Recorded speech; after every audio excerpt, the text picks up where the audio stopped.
For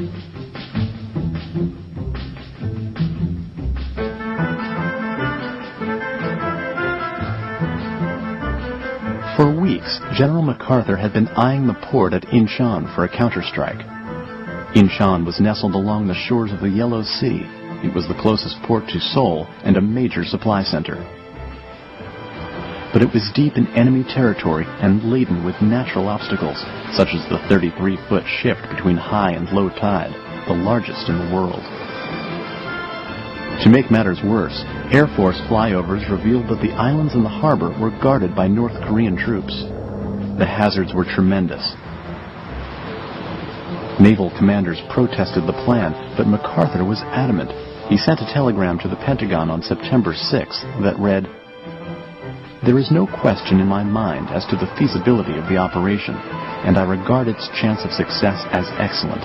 I go further and believe that it represents the only hope of wresting the initiative from the enemy and thereby presenting the opportunity for a decisive blow." The loss of Incheon would be an immense psychological defeat for the North Koreans. Conversely, control of Incheon would give UN forces a tremendous boost in position and morale. It offered a secure beachhead from which to launch attacks on Kimpo Airfield and Seoul, 25 miles away. But the operation called for amphibious teams to land on a small beach, scale a seawall, and attack directly into a city. It would require soldiers of unparalleled bravery. MacArthur created a special 10th Corps to carry out the operation. Divisions from the Army, Marines, and Navy were pulled from the action around Pusan to lead the charge. As the soldiers set sail for Incheon, they reflected on what lay ahead. As soon as we pulled out of Pusan, we began to get the briefings on the tide situation in the Incheon harbor area. None of us ever had any experience operating under such tidal conditions before, let alone ever having been involved in an amphibious landing. As soon as the morning of September 15th approached, we realized that we had all the ingredients for a disaster on our hands. Ensign George Gilman, USS Mount McKinley. The invasion strategy was as complicated as its target. Incheon's harbor was too shallow at low tide for large ships to maneuver. So MacArthur decided to invade in two phases, synchronized with the high tides. Wolmi-do, the main island at the entrance to the harbor, would be assaulted with the first tide in the morning. The main event would follow with the second tide at night. 5 days in advance of the operation, Marine jets began blanketing Wolmi-do with bombs.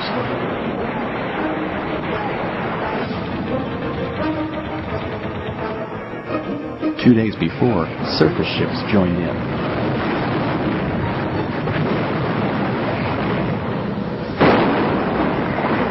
And so it was on the morning of September 15, 1950, the 10th Corps moved in on burned-out Wolmi-do. The North Koreans had been caught off guard and gave up the island easily, suffering more than 300 casualties in the process. Only 20 American troops were injured. None were killed.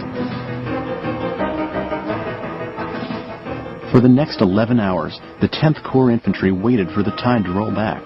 While they rested, 230 vessels moved in, and Marine corsairs ravaged the city of Incheon.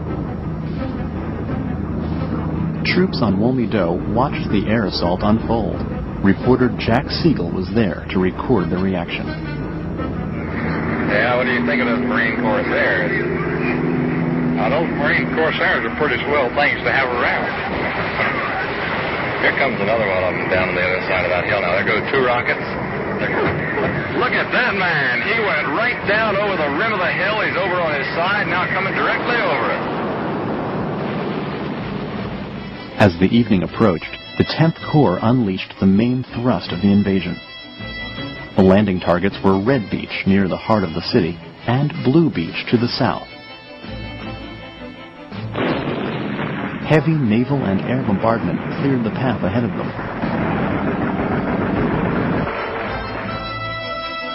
Landing ships made their way to the shore.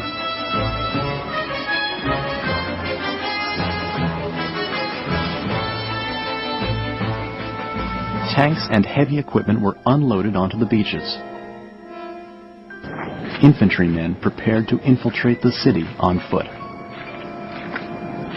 Red Beach was secured within an hour and a half, and troops entered the streets of the city on the lookout for snipers. The following morning, Red Beach and Blue Beach were linked, and the operation was complete. Amazingly, the invasion was executed with such precision that only 20 UN soldiers were killed.